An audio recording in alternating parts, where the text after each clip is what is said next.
And welcome to another episode of the Dynasty Trades HQ podcast. My name is Michael Cipes. You can find me on Twitter at FFBlitz. And I'm here with my partners, Jeremy Browand. You know it, baby, at DFF_Madman. And Shane Manila. And at DFF_SHANE. Hey, that's pretty good. I never thought to spell it out to people. Do you think people might have a problem spelling Shane? There's a lot of stupid fucking people on Twitter. Have you ever interacted with a lot of people on Twitter? Not the people that listen to this show, but mostly the folks that don't listen to this show. Sometimes you interact with them and you're like, "What is wrong with you? Like, how do you even get out of your room in the morning?" Because to me, that seems like that'd be a monumental task for someone of your intelligence. I'm sure some of these people are like locked in their basement or something. It is funny. We all interact with a lot of people on Twitter, but most of the people that listen to this show all follow you, Shane, already. But if you look at Shane's timeline, every once in a while, something like what you're saying will happen. You'll get into some kind of argument or you'll say something with somebody that seems just totally out of place with what they're doing. Well, that's why the handle has more followers than me. So here's what happens with me, right? Usually I'll get about 10 to 15 new followers every couple days. And then you can see that the people clearly didn't expect for me to be tweeting about some of the things I tweet about because like 5 of them will immediately unfollow me. 10 steps forward, 5 steps back. Yeah, so I usually end up holding on to 5 out of every 10 new followers because they're like, "Oh, this guy, you're batting 500, man. That's really too much politics. Oh, why is he always tweeting about blah blah blah blah?" I did see one time you told someone to stick to something. And I happened to just catch the tweet because I don't read all that stuff, but I just happened to log on and see your tweet at the top or right on the page in front of me in my feed, and I was like, "What is Shane telling someone to stick to anything for? Come on!" Oh no, I'm sure I was saying in jest. No, I just I think it's funny when people are like, "You should stop tweeting about politics," and I'm like, "You've never said anything when I tweet about fucking music, dick face." You've never said anything about when I tweet about movies or, my kids or none of that's football related. Some of these followers you have, they get on there just to see what you think about stuff. Hey, yeah. Shane, look at I'm going to listen to this band. Clearly it's good. Shane likes them. No, the best, though, is when your team does something good or bad. I mean, when the Eagles do something bad, you're all over it. I would have to edit a lot on the show just to edit some of your tweets. Yeah, it's very not child friendly. However, you were very happy, I'm sure, last night with the outcome of that Eagles game. Yeah, no, that was awesome. Carson Wentz looking like the MVP, dude. Shutting everybody up. All you Eagle haters out there, suck balls. Besides the Giants, the Redskins, and the Cowboys, are there really literally Eagles haters out there? Yeah, there's a lot. There's a lot of people that go after Wentz. Yeah. They just jealous, don't man. like him. Christopher Beans is always talking shit about how Foles was a better quarterback somehow, which is funny because Beans is allegedly an analytics guy, and every analytic would show you that Wentz is far better. But whatever. Yeah, Foles doesn't really have consistency either. He's had some good games, but man, he can throw an ugly football at times. Yeah, the ending of that game. Cares. No. Yeah, but I was going to say the ending of that game was pretty good, but for the Dolphins fans down here, everybody was thrilled that we made the Patriots have to go to wild card game next week. Yeah, I think half the world was. Unless you live in the New England area. Yeah. Just, everyone hates New England. No one likes New England except for the people that live there. I have no respect for a team that has to take up an entire part of the country. That'd be like, I just seriously taking up all those states in the Northeast they claim as their own. The New England Patriots, not the Boston Patriots. That's not good enough. We need 15 states to represent our fan base. And then you have all the bandwagoneers, too. At least, Eagles fans, they pretty much live in that half of Pennsylvania. Am I right, Shane? Or nearby. They grew up there. It's old school football fans. Just Philly and South Jersey, really. Because yeah, okay, South Jersey, yeah. Yeah, you get too north in Pennsylvania and you're closer to New York than you are in Philly. I respect that, though. Yeah. Other than that, I respect same Steelers thing. fans, and I don't like the Steelers at all. No one likes the Steelers, not even Steelers fans. Well, listen. I think they hate themselves. Well, listen. We have some news here. Fantasy football stuff. I was just gonna say we have news here. Scott. Boston Scott is an excellent throw-in for anyone looking to make trades. Yeah. Okay. He's definitely carved out a role for himself going next year, and not just because he had 3 touchdowns yesterday. It's just every time he's back there, he's been targeted at least 8 times in like 3 or 4 games. He's an excellent And the guy receiver. that disappeared at the end with the injury, he's not even under contract after this year. So, yeah. Jordan Howard. Yeah, and he didn't even get a carry. Apparently, he was only back for emergency purposes. And then Miles Sanders went out, and Jordan Howard didn't get a carry. So that did make me wonder, like, what type of emergency situation was he there? In case of a fire emergency? Like, was he going to put out a fire? Because I would think losing Miles Sanders in the first half would count as an emergency situation, but apparently not. So what kind of future do you think Boston Scott has for fantasy-wise? Do you think he has any future? Yeah, I don't want to say he's Austin Eckler, but he definitely could be like Austin Eckler light. And not this year's Austin Eckler, because this year's Austin Eckler is like Austin Eckler on steroids. Well, enough volume in that offense, though, to keep 2 backs relevant in fantasy, I mean, Howard and Sanders, before Sanders, got more of a lead role toward the end of the season, I mean, there were 2 viable backs right there. It certainly stands to reason that they'd keep that going. Yeah, and there's already been talk about that the Eagles, they like that combination of Sanders and Scott. The only thing is with all there's no way they don't bring in about 14 different wide receivers next year. Yeah. That might make the targets a little tough. That's just for your 3 deep, man, for next year. Yeah, but I mean, he's a guy that could easily get 5 targets a week. So, he's going to have boom weeks because he's going to have weeks where he tears one off, and then he's going to have real quiet weeks where he gets, 6 touches and 15 yards.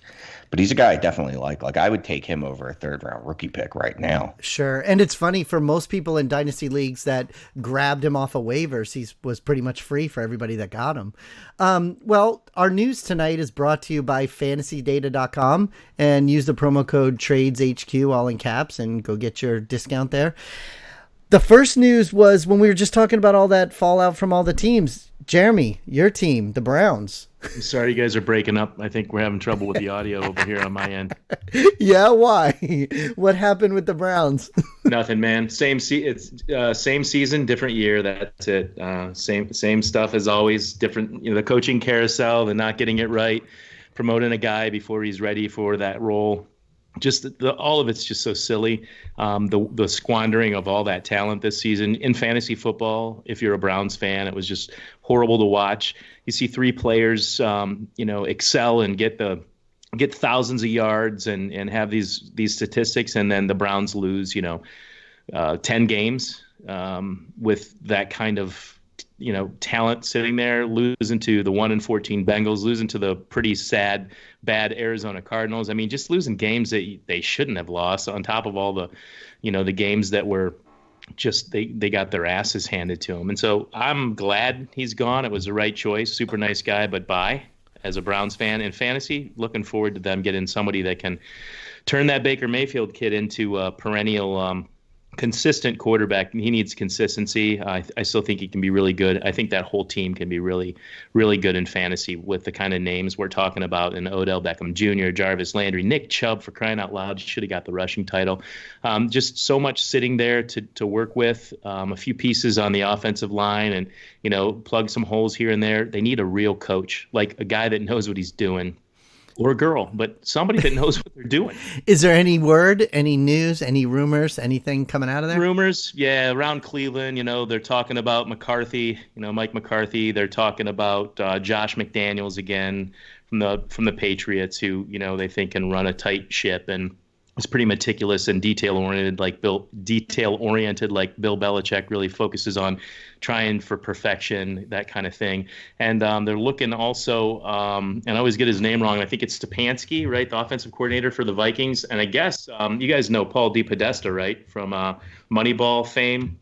Much better looking version than the one featured in that movie, but probably one of the smartest guys in sports. I mean, he really is.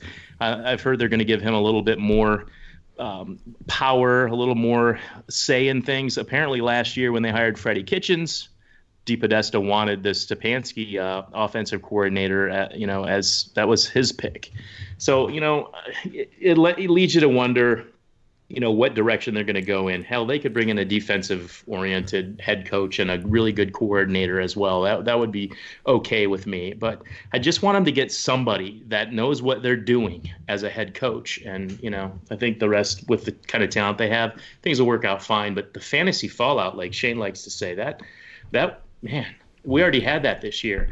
Aside from those three players, Baker Mayfield was like crap. If you drafted him in any kind of redraft leagues, you drafted him way too high. There's no doubt. Didn't you have Baker Mayfield as your 1.01 quarterback at some point in the offseason?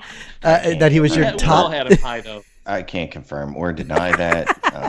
I'm sure I could go back and find the audio. I don't want to talk about that. But I definitely did. Definitely did. Yeah. Based off what he did in the 8 games last year with Freddie Kitchens tied for first in yards per attempt, passing yards per game, they were 4th, total yards per game, they were 4th.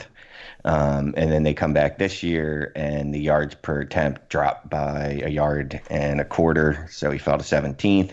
Passing yards fell 64 yards a game. And then the total yards per game fell 53 yards per game. So the offense went from one of the best offenses in the league under the 8 games under Kitchens in 18 to just, bottom percentile offense. And Baker Mayfield regressed in every possible way. His touchdown percentage dropped, his interception percentage increased, his average yards per attempt dropped. Just anything you can think of statistically, it got worse for Baker Mayfield. And somehow, I looked this up last night because I did an article on Freddie Kitchens getting shit canned. So Odell Beckham, there's been 2 other times besides this season that he's played at least 15 games. Those 2 seasons, he averaged 164 targets, 99 receptions, 1,409 yards, and 12 touchdowns. This year, 133 targets, 74 receptions, 1,035 yards, and 4 touchdowns. So somehow he got a full season out of Odell Beckham, which happens once every summer solstice, and found a way to have Odell Beckham have the worst season of his career. There's been seasons where Odell Beckham's played 12 games and had more receiving yards than this year. And so you were writing an article last night and you were seeing all this data? Is that what you're saying? Well, I didn't see it. I looked it up myself. Well, the reason I'm asking you is because you sent me a trade offer last night for Odell Beckham. So I was wondering if it had anything to do with what you were reading. No. No, good time to buy. No, he sent me Odell Beckham for A.J. Brown and Devin Singletary is what he had sent me. So. And I don't even like Devin Singletary, but I figured I could have flipped him. No. I was just, while I was looking it up, I expect Odell Beckham to bounce back. The only, the one thing that sucks is that he was going to have his second year in that system. Yeah. And now we don't know what system it's going to be. Well, let me ask you something. Wasn't it reported that he was saying he wanted to leave? Was that true, Jeremy, or was that not true? Or because now that the coach is gone, does he still want to? I think he was frustrated. And I don't know what he wants to do, but he came back and retracted what others were saying, and that he wanted to stay there. But, Jarvis Landry expressed some opinions about things too. The offensive players were, obviously unhappy with things as the season went along. And so do they like playing with Baker Mayfield? Did they have higher hopes? I think those are still, one's clearly a yes, they had higher hopes. Did they like playing with Baker Mayfield? I think they still want to.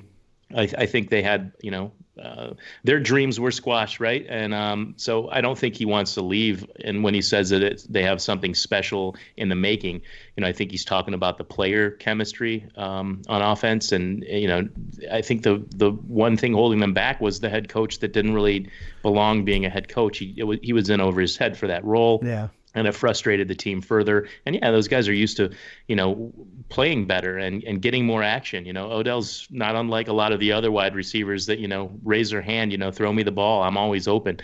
Wanted more action. I don't fault him. I think if they turn this around with the right head coach, quickly get somebody in and get to, practicing and talking about all of their plans, I think that's probably water under the bridge and it'll be fine. I mean, they definitely are going in the right direction. They just didn't pick the right guy to lead the ship, sail the ship this past year. What about with that's the thing. Yeah, what about with Washington? Apparently Ron Rivera has been hired over there. Do you guys like that? I like that. I like Rivera, first of all, but I mean, I think that's great for Haskins and that offense. I mean, I have high hopes, but what do you guys think? Yeah, and they shit can Bruce Allen. Right. You can't overlook that. 'Cause Bruce Allen was a fucking train wreck. 10 years of an anchor around the neck of the team. Yeah, he is, his dad was George Allen, who won a Super Bowl, I don't know, back in 72 or something in Washington. Yeah, but just, that's just the old boy network in the NFL. It's like, oh, well, he's got the same last name as his dad, so he must be good. He's fucking trash. He was horrible. He's the idiot that kept calling Kirk Cousins Kurt, right? Oh, yeah, with a T. Well, they need to clean out the NFL, get rid of some of these good old boy network guys. They do, and I'm serious. Mike Brown in Cincinnati, he doesn't care if that team really wins or loses. He owns the parking lots around the stadium. He's always making money. His dad was the great guy who built teams, who coached teams. He's just sitting on the silver spoon that was handed to him and enjoying it for the rest of his life. He probably doesn't even care if the Bengals win a game. I don't know. Guys like that, let's get some new people in that actually know how, from the business world or whatever, know how to win and get these teams turned around. They should all be competitive. They shouldn't go more than a couple, 3 years without, competing for the playoffs. I mean, there's so much talent in the NFL. I like it because, like I said, you could have just hired Ron Rivera and gone, look, everything's better. Right. But the fact that you also fired Bruce Allen. Yeah, you fired Allen shows that, okay, this isn't just a coaching thing. This is like a systemic thing throughout our organization. Now, hopefully Snyder stops passing along messages to the coaching staff or to the players and visiting them in the locker room and just stays in his owner's box like he should. Yeah. What draft pick did they end up with? What is Ron walking in there with their first round? Second? Overall. Is that what it is? Right after Cincinnati. So, I mean, they got a bunch of needs. That's a team that could trade back. I mean, or just take an offensive lineman. I mean, there's so many things you can do there. Because, looking at some of the weapons they have, like Haskins played a lot better as the season, as his season went on in the last few games. He didn't play week 17. Terry McLaurin, obviously, is a very good wide receiver.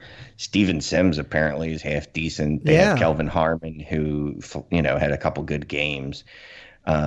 They don't have a tight end. That would probably help. And I don't think they have a running back either, but you can get one of those later in the draft. Sure. Yeah, absolutely. Who is the tight end there? Jeremy Sprinkle. I was going to say, I just blanked out. I was going to say who Washington's tight end was, and I'm like, wait a second. And if you ask Stephen A. Smith, Ron Rivera has a history with running quarterbacks in the past with Cam Newton. If you ask Stephen A. Smith, because he said Dwayne Haskins is a running quarterback, and he's not. Yeah, that's funny. I just like how you threw that in. Not much of a runner. You know what? Go ahead. I'm sorry. I was just going to say real quick. So I was just looking at Ron Rivera. I thought he had at least a season without Cam Newton, but he didn't. So that's a pretty good break. That helps your record when you had Cam Newton every as your single quarterback season, your entire coaching career. Oh wow. Well, I mean, I think he's. I really think that he was a big reason for that team's success, the way that he had, Cam spreading the ball around, the way he used the running backs. And, Cam Newton's not the most accurate quarterback. I mean, I'm not going to rip the guy. He's great in fantasy.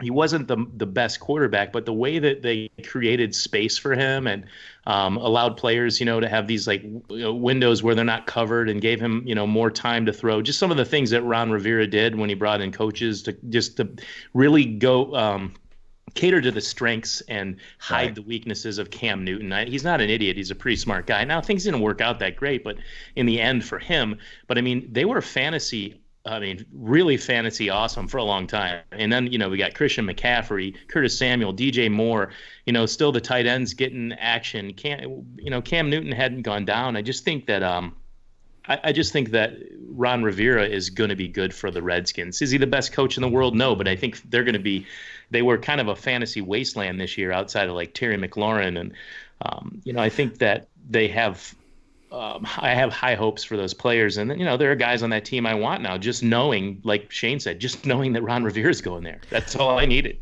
Yeah, and you know what? And obviously he doesn't call offensive plays because he's a defensive guy. Right. But he told his offensive coaches, look, you build this offense around Cam Newton. We're not going to – it's not the other way around, which is what coaches So that think they're too smart do. They go, oh, okay, this guy's really good at running. So you know what we're going to do? Never run him. He's just a great guy, too. A great coach, a great person. And, bringing the right people in to make Cam Newton this fixture. And, I mean, he helped Cam Newton become, the what do I want to say, the icon that he is, really. I think he'll definitely – I mean, it's a good thing for Washington. I think it's a good thing for Haskins, definitely McLaurin. If Geist can ever play football again, maybe even him. That dude just needs new legs, man. And the whole Riverboat Ron thing too. The opposite of that would be Jason Garrett, I guess. Everybody's like foaming at the mouth for Jason Garrett to be out the door. Dude, he doesn't have to be out the door. He's not he's not fired. He's not under contract after this year. So he doesn't. I mean, they could basically pull an Office Space with him, man. Like Milton Wadhams, and Bobs will just be like, "Well, just a second there, Professor. We fixed the glitz." He won't be getting a paycheck anymore. Yeah, there's no way they're not, because Jerry loves Jason Garrett. He's not going to tell him that he's not coming back. Yeah. He's just not going to be able to get into the building. They're going to change the locks. Yeah, like they're going to have a press conference with a new head coach. And that's how Jason Garrett's going to find out that he's no longer the head coach. They moved my desk to the basement. So we also got Pat Shermer was fired in New York, which is good because he's a terrible coach. Did you have to? Did you have to give us Shermer? Oh my God. Yeah, he was pretty terrible. Dude, I mean, I can't believe he got a second shot after he was shit with the Browns. Yeah, he was bad. There's a lot of retreads when it comes to coaching. That's what the NFL does, so that's why it's kind of exciting when guys like Zach Taylor get a chance, or Brian Flores, because it's like, oh, it's this unknown, like maybe they're going to be crazy like Cliff Kingsbury, like, oh, he's going to run 5 wide receiver sets and 4 wide receiver sets, and then by the end of the season he's just running regular, 3 receiver sets or 12 personnel because he doesn't have the wide receivers. But it's still exciting. And shit, if there wasn't head coaching changes and offensive coordinator changes, we'd have nothing to talk about. Like, this week. But also like in Miami, it was fun watching Flores down in Miami. I mean, even when we were losing, he's on the sideline screaming his head off, yelling at people. I mean, he's a fun coach to watch. Some things went right. He made players relevant that Gase basically led you to believe were terrible players. I love what happened with Devontae Parker and before that Preston Williams. I mean, he proved that he can coach up a team and let players loose to do what they do. I'm excited for what Miami does going forward, and I know you live down there in the heart of that. I just think it's funny that they're like, our offense isn't good enough, so we're getting rid of our offensive coordinator and offensive line coach. Because what were they, 27th or 28th in offense at the end of it all, or what? I mean, they weren't. They with the fantasy stats, if you don't consider them for a moment, they didn't have a great offense. I stopped listening for a minute. Who are we talking about? Miami? We went on to Miami. Yeah, they're the 25th in scoring. Yeah, so 25th, after all the, a few fantasy relevant players came through for us, and I thought they were lower than that, but, they, were in the bottom, 6-7 teams there. I guess 25th in total offense. Something else with 27th, 28th. What was that? Was that the rushing game? That makes sense, but I don't know. I'm going to just say the guy just said in the 20s. I want to. Rushing was probably. You're gone. They were horrible on rushing, so they were probably 32nd or 31st. It would have to be somewhere like that. I mean, we didn't even we had running back at the end. Yeah, and then what's his name? Kenyon Drake leaves, and then he has like 5 touchdown games over in Arizona and stuff. Speaking of the Miami had 72.2 yards per game. Is that it? Rushing, yeah. Speaking of like those numbers where you say the 32nd and 31st, there was somebody that I saw the stats for last night, and I was really surprised. Do you know what quarterback? 33rd. Wait, do you know what quarterback ended the season for 2019? The number 1 quarterback in passing yards per game, the number 1 quarterback in passing yards, the number 2 quarterback in completed passes, and the number 2 quarterback in touchdowns. Fitzpatrick? Nope. I'm blanking out. It's definitely not Rivers. No. Is it Rivers? No, it's Jameis Winston. Oh, Mr. yeah. 30-30. Yeah. You know, everybody's shitting all over him that he's 30-30. He had the 30 touchdowns, 30 interceptions, but he was number 1 in passing yards, number 1 in passing per game, number 2 in passes completed. Yeah, because he would fucking up and then he would have to throw a million times. Exactly. So for fantasy, it was still an awesome thing, you know. No, but for fantasy he was great. It's just real football. Bruce Arians put it best when he said today, when he was asked, "Hey, can you win with another quarterback?" And he said, "We won with this one." That was such a great answer. I thought that was so funny, and I like how Twitter was like, "Did he really say that?" Like a lot of people were questioning whether he really said it. Bruce Arians needs to shut the fuck up too, though, because how do you take OJ Howard? And oh just my waste God! him? Yeah. You know, if you're a good head coach, you find a way to incorporate OJ fucking Howard in your offense. And a lot of people in the preseason and you stop said he running would. Peyton Barber out there, who's unmitigated trash, and you let Ronald Jones run. Bruce Arians is so overrated. Anyway, I'm sorry. Anyway, I just thought that was give amazing. Good quotes though. Yeah, and I just thought that was amazing seeing all those the final numbers for Jameis Winston, even though everybody was talking about the 30-30 thing. You know, we did have one other thing in the news, which is a rookie thing. You know, a college student saying that he's declaring for the draft, J.K. Dobbins. But going into the next couple of weeks, we're gonna have a lot of rookie talk happening, and everybody's gonna be getting all excited about these rookie draft picks and these players coming out, you know? Oh yeah, this draft class is it's fucking sickening. And you know, like the trades, CD Lamb, did he already commit too? I think he did. Yeah, because I saw somebody write something on Twitter yesterday. I hope some team takes AB and CD Lamb, so they'd have ABCD, which was funny. Whatever. But you know, the reason I mentioned the rookie picks is, like you said, rookie fever is going to start getting good. But you did a really good trade for picks. That's what I was going to ask you. So we got Cam Akers, Eno Benjamin, Hunter Bryant, tight end. Just going down the list here. Kylan Hill. Like, some of these guys are going to be in your second round, like Kylan Hill and probably Eno Benjamin. Yeah. Yeah. But, you know what? Actually, I don't see CD Lamb on here. He didn't? So okay. I'm assuming he is.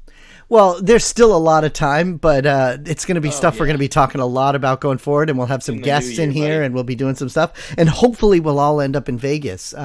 But you did a big trade. You actually did a couple trades where it involved rookie picks. Yeah, I see that. I see that other thing up there, but I wanted to talk about the rookie pick trades. Yeah, so what was the rookie pick trade that you made? All right, so and obviously all I'm trying to do is stockpile 2020 picks. Right. So first one I did is I shot out offers to everyone in the league with a 2020 pick. First rounder, I offered 2 2021 firsts. And this is in our listener league where it's a 16-team league too.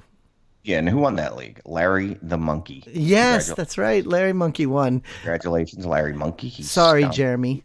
Living shit out of no, he didn't. I don't even know what the score was.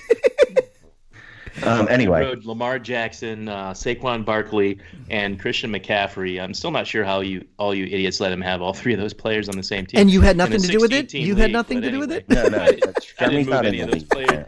I didn't move any of those players. I didn't either. I didn't move any of those players either. Let him get those players. It wasn't my fault either. So anyway. I think it's funny. Real quick, the Miami Dolphins were last in rushing. They were, yeah. Oh, yeah, really great guess. 78 yards a game. Or something. I could, if you would have had to come up with another team just off the top of your head, who would have been worse? How could you have come up with one? You couldn't. Yeah, you couldn't. There's CFL teams that are better, that would have done better running the football in the NFL than the Miami Dolphins. So anyway, the trade is I gave up a 2021 first and a 2 2021 first for a 2021 12. Right. So I was like, all right, that's getting me makes me feel better. Got another pick, and then I said, all right, now it's time to, because I owned the 1-2 and the 1-3 in this draft. So I said, all right, let me see if I can trade one of these for multiple picks. So then I traded the 1-3 for the 1-9 and the 1-13. So you ended up now, you've got 5 picks in the first round. I'm back up to 5, yes. I got the 1-2, the 1-9, the 1-12, the 1-13, and the 1-15. Yeah, and it's pretty interesting when we talk about the way things fall out, especially in a 16-team league. The fact that you have 5 of those first-round picks. I really liked the trade that you did where you traded away 21s because who cares? You can get them back. But the trade that you did with the 103 is actually good for both of you guys the way you did it, because Running Chalk had a really bad team and he really needs some help on some players, and he moved all the way up to the 3rd pick in the draft. And in a nice. Well, and he could always drop back too if he wanted to, later, maybe even when that's on the clock, maybe even, get more back. Definitely. And the thing also is in a 16-team league, like we've talked about before, it is so difficult to even get a starting player. So he has a much better chance of getting a starting player with the 103 than he possibly would have at the 109 and 113. And then those 5 picks that Shane got, he's almost assured to not finish in last place next season. Well, but also his odds go up of getting Odell Beckham Jr. and Miles Sanders, and then Drew Lock. Pretty much did enough. Hey, speaking of Drew Lock, did you see that video going around? Yeah, I love that video. He was like the whitest kid ever, just rapping, but he was loving it. Oh, I loved him now after seeing that video. I think it's so cool. I saw it going around. It looked really cool. But yeah, I think for both of you guys, the odds are better now for you guys to get a valuable player to be used in this league. What were you saying? I was just going to say, look, and with the first round picks, it's going to be really hard not to go, I have to have the 102, the 103, because, we're trained. Right. 102, the 103. I have to have that pick because that's where I'm going to get, Nick Chubb. Well, guess what? There's about 4 or 5 guys like that. Probably more than that. There's probably like 7, 8, 9, 10 guys in this draft, right? In the first round where you're going to go, wow, right. Wow. But also once the combine happens, once things start falling into place and stuff, those 102, 103s are going to be way harder to get. So for Justin to give you the 109 and the 113, that's probably at this point, that would have been the best chance he would have had to get the 103. The closer it gets to something else, you were not going to take the 9 and 13 for the 103 probably, And you had to do something like this too, in this league with it being a 16-teamer. There's nothing on waivers. If you're not trading, if you're not drafting players, you're not really going to be able to hit the reset button as easily as you can in a lot of leagues because it is so watered down.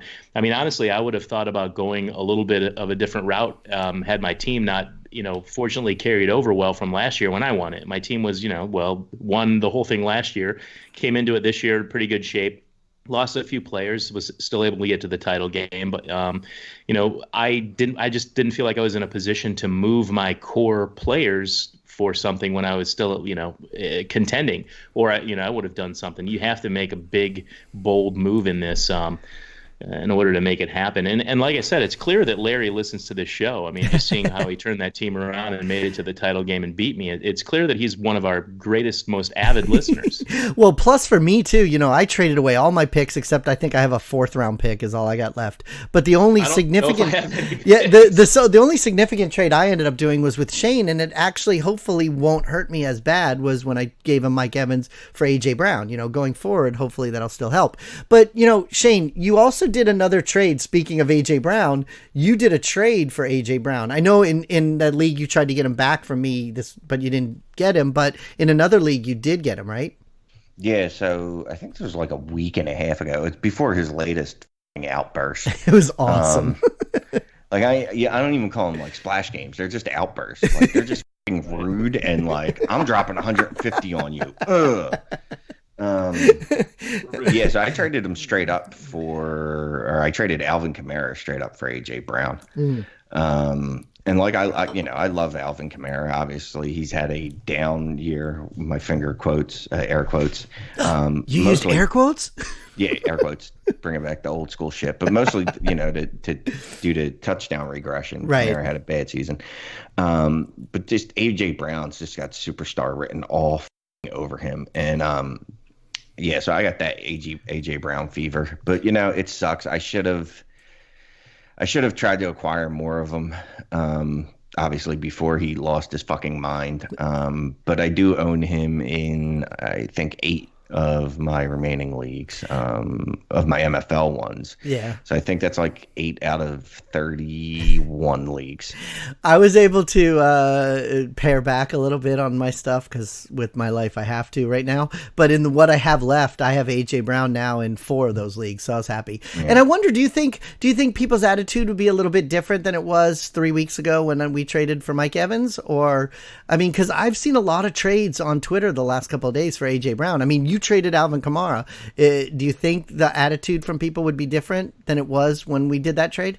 Yeah, because there was someone had a poll out there the other day where it was AJ Brown for Odell Beckham Jr. straight up, and it was fairly close. And it's funny, Odell Beckham's old now, because people are going, oh, well, Odell's done it before and he's done it repeatedly, and AJ Brown's only done it for half a season or whatever. Definitely. I mean, it's one of those things where if you watch AJ Brown play, he looks like a superstar. That's not something you can quantify, I guess, but you can quantify it in his fantasy numbers over the last, I don't know, data 8 don't weeks score or whatever. points, Shane. Yeah, and you know what? Scare points, but AJ Brown scores points. And Jeremy, it's funny you were saying about people giving players to Larry Monkey. I just remembered 3 weeks ago, Larry Monkey sent me Odell Beckham for AJ Brown after I did the trade with Shane, and I turned him down. And then Shane traded for Odell Beckham with him. It did. Yeah, so Shane did actually trade it. Who did you give him for Odell Beckham? I forgot, or was it just picks? Picks. I gave up 2 2020 picks. Yeah. And 1 2021 first. So at that point I had like 5 2020s and I had 4 2021s. Right. Now I'm down to 1 2021, but I'm back up to 5 2020s from all the dealing. Look, I'll consolidate even in a big league, 16-team league. I will consolidate picks for certain players. Sure. And being able to spread the hit like that. Plus, I knew I had the picks that I could always trade back. Yeah. Like I'm going to do with that 102 at some point. And I still need to get AJ Brown from you, so I might as well just start sending those offers while we're over here. You don't have any picks, and your team's getting old and long in the tooth. I feel for you. I was 1 game away. Whatever. Windows close quickly. You should just trade back, guys. The biggest reason you did that was to try to beat me, and it did happen, but it was a week later, and neither one of you guys did it. It was funny because I wouldn't trade Mike Evans. No, and I wasn't trying to beat you. Actually, you and I talked about this. I was afraid of Larry Monkey, and then you ended up having whatever. I don't even want to talk about it. Larry. But there was one other trade that you made that actually goes into kind of a topic you wanted to talk about, and I saw a lot of people talking about it on Twitter after you made the trade, and it was a trade that involved David Montgomery. So it's weird. So I started sending out. In every league I own David Montgomery in. If you're in a league with me and listening, this is true. I blast at every league I'm in offers. Yeah. Any first. I honestly, I wasn't even looking at the standings because, the trades have, MFL hasn't switched over. So a lot of times you have to figure out the picks. Like, oh, is that the 1-8, 1-9? I didn't even give a fuck. I just shot them out. And if I just knew it was a high pick, I offered a second in David Montgomery to try to get like the 107. Like, I don't give a fuck. I'm getting him off my team. You think, will someone give you the 107 for David Montgomery, you think? No, that's why I tried to offer seconds with it. Throwing a second to try to get that because nothing I've seen from David Montgomery makes me think he's going to be a good NFL player. Yeah, we're talking about that. He sure doesn't look good. No, he looks slow. He doesn't look like he has any burst. For people who are wondering, Jeremy got up and walked away. That's why his voice sounds like he's a million miles away. Just left. Just rude. And look, I'm sure he's going to have games where he has a ton of volume and he breaks one for, 20 yards because that's about as far as he can run before someone catches him from behind. And I'm okay with that. but I'm willing to sell him for literally any first, and I might even trade him for a couple seconds. I was going to say, I think we talked about it a couple weeks ago about like moving on from him if you can, and I think at this point if you can get a first, that's great, and I think in some of those cases, especially I know the way you do trades, where when you send them out and nobody bites, then you start going backwards. Eventually, you'll probably get 2 seconds instead of a first for him. Keep going, man. That guy's an average running back for sure. Exactly. We've covered it on the show several times in recent episodes. Yeah, move on from Montgomery, man. He's definitely not an exciting. And even that offense turns around. He's just an average back. I'm not even a little bit like. And I know you shouldn't sell low, blah blah blah blah. Sure, why not? What we always say is, or at least I always say, is look, just because it's low right now doesn't mean it can't get lower. Exactly. And that guy will get lower. But the other point is the picks will get higher. The closer we get to the draft, those first round picks are going to get people are going to say, you, I'm not giving you a first for David Montgomery, So if you're going to try to do something now. Right. So that's what I did. I blasted out every league I'm in. I own David Montgomery, and it's like 6 leagues. So what's 6 times 11? Because I can't trade them to myself. That's like 66 trade offers I sent out there, just hoping anyone would bite anywhere. Right. So I did get one bite. I traded David Montgomery, and this is in a start 1 QB league. I traded David Montgomery for the 112. Yeah, I would be. Sure. Me too. I would have been happy to do that. And you made a poll. What were the poll results actually? So there's 20 hours left in the poll, so there is some time left. So depending on when you listen to this, go vote. Right now, the 112 is winning by. Did they just add these new little? Did they expand these polls? I don't know. I thought they were whole numbers before. Now there's decimals. No, I think there's been decimals before. I don't know. I think that's wrong. Twitter, if you're listening, get with us. Yeah, if Twitter is listening to us, yeah, definitely. But so what is it? Twitter, if you'd like to sponsor us, that'd be pretty awesome. Yeah, hit us up. We'll let you know. You know what's really funny? So wait, you didn't say what the results. Well, and real quick, Twitter as another benefit to sponsoring us. We will sell you our listeners' email addresses and stuff. Like I have no No, we won't. No. And anyway, Jeremy's eyes are closed with his head shaking. It would be so great if we had video. With 146 votes in so far, we have David Montgomery has 47.3% of the vote. Seriously? Yeah, the 112 has 52.7%. Wow. I thought it would be way more. The other way. Like the pick, man. I thought it'd be pretty even because there's going to be the folks that are out there that are like, look, he was a rookie. A lot of time rookie running backs look bad, and they do. Look at Miles Sanders the beginning of the year. The difference is David Montgomery looked terrible the entire season. Correct. Regardless if he had volume, if he was used in the passing game or not. He's just, we were all enamored with the stats from Pro Football Focus about how many broken tackles, how he set the record for broken tackles in college football. Well, you know what? Maybe that's not such a good thing. That means everybody's catching up to you for you to have to break those tackles in the first place. That's true. What you saw at the NFL level. Like, he wasn't breaking as many tackles, I don't think, because the players are better. And 2, I mean, he was just getting caught. Like he looks slow and he has no burst. Yeah, he's definitely average. I don't want to talk about him anymore, to be honest. I think the Bears, though, also were not a very good offense this year. So maybe he can be better, but he's certainly not someone you want to spend anything on because he's replaceable in this draft, next draft, every draft. There's David Montgomery. Definitely. He's not a game changer. Michael, you have a trade offer. Oh, I do? Okay. Well, hold on one second. Before I look at the trade offer, I just want to say one thing to you. Larry Monkey, who we've been mentioning, just tweeted out saying FF Blitz, AB is looking for you. And I'm like, what the hell is that? And apparently Antonio Brown just tweeted, New Year's Eve workout tomorrow in Miami, Florida. Anybody, any age, let's work for 2020. I'll release the location at noon. So it looks like I'm going to Miami to work out. Your back better heal up. Record time, Cipes. I'm going to find out where this location is and go to it at noon tomorrow. So let's see here. You said you sent me a trade offer. I'll check it out. And while I'm checking it out, why don't we talk about a couple of these things that we have going on before we do our Patreon count tonight? You want to tell people about our store and all that, Jeremy? Yeah, we have a store still. Let's see what this trade is. You should definitely go to it and buy something. dthq.storeenvy.com. DTHQ.storeenvy.com. Get a t-shirt, hat, stickers, mugs, all kinds of cool swag. And there's even some shirts with slogans that Shane has made up on this show impulsively, like Trash Dynasty Trade Offers. You know that one. Get a t-shirt with that on it and make fun of Shane while you wear it and listen to our show. Yeah, that's what my wife does usually.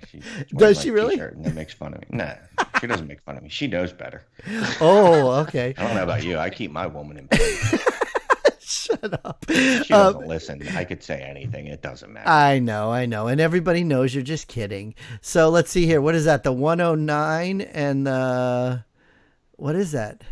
Shane just sent me a trade offer for AJ Brown. He sent me the 109 and what is the other one? The 112. Yeah, no, I think I'll stick with AJ Brown. You should do it, Cipes. Nah. You should totally do it. Nah. I got to be honest with you, Cipes. You need players. You got Philip Rivers, who's probably should retire. He was crying yesterday after the game about how much he loves football. Yeah. Look, he doesn't care if he throws 87 interceptions because he's trying to win. Right. No, I understand. Well, then counter, bitch. I will. That's what I'm gonna do. I'm gonna look at this and I'm gonna counter. He still wins though, because nobody on earth would rather have Eli Manning over Philip Rivers. I'm sorry, Jeremy. I don't mean to laugh, but he said, "Don't ask for the 102, dick face," and I just, for whatever reason, thought that was funny. You guys are not going to make a trade. Yeah. Well, listen. Maybe something will happen on the Patreon account. So why don't we? Oh yeah, we have a Patreon account. Yeah. So if you actually like this show, you should probably become a patron, because I don't know. I gotta be honest with you. Some days I think we're just gonna move to patron only. Oh, that would be interesting. It would. It'd be really kind of hard to expand at that point, because then you're in a closed off environment. But I'm thinking about it. So if we don't get more patrons, that's all we're gonna do is patron episodes. Yeah, Jeremy, he's thinking about it, not us. Oh no, wait. Oh, also, guys, we won the Ultimate Dynasty Podcast League. We did. Wait a second. I won another league. Is this the first time you're hearing about it, Jeremy? Because I didn't know that. Did we really win? We won. What did we win? Nothing, because no one's paid out yet. Well, how much did we win? Don't worry about it. Okay, cool. First of all, we won the pride of beating multiple awesome fantasy podcasts. Awesome. That is so great. Yeah, we won, and we beat our boy Randy, Memphis Young. Is it? I don't even know if that's his last name. We beat our boy Randy Memphis from the Dynasty Warzone. It wasn't particularly close, but nothing against him. It's because I just had more assets to trade and just blow up my team for. So now I'm in the position where I'm trying to trade. Oh, I traded for Julio Jones at some point. I don't know if we talked about that. Yeah. We traded for Julio Jones. Yeah. We had a hard time with that because we don't generally trade it for 30-year-old wide receivers. Now we're in a position where we have guys we really want to sell, like Julio Jones, Derrick Henry, a couple older guys, Todd Gurley. Todd Gurley's another guy we are going to willingly accept. If we can get multiple seconds for Todd Gurley, we are going to accept that hard. We want to trade Todd Gurley first. Keep Julio Jones. Maybe trade him, but don't trade Derrick Henry yet. Well, Julio Jones is going to die on our roster. He's a guy that I'm going to be writing an article about this, but there's certain players that I'm okay with. Their value to you is worth more as an actual player than as an asset to trade.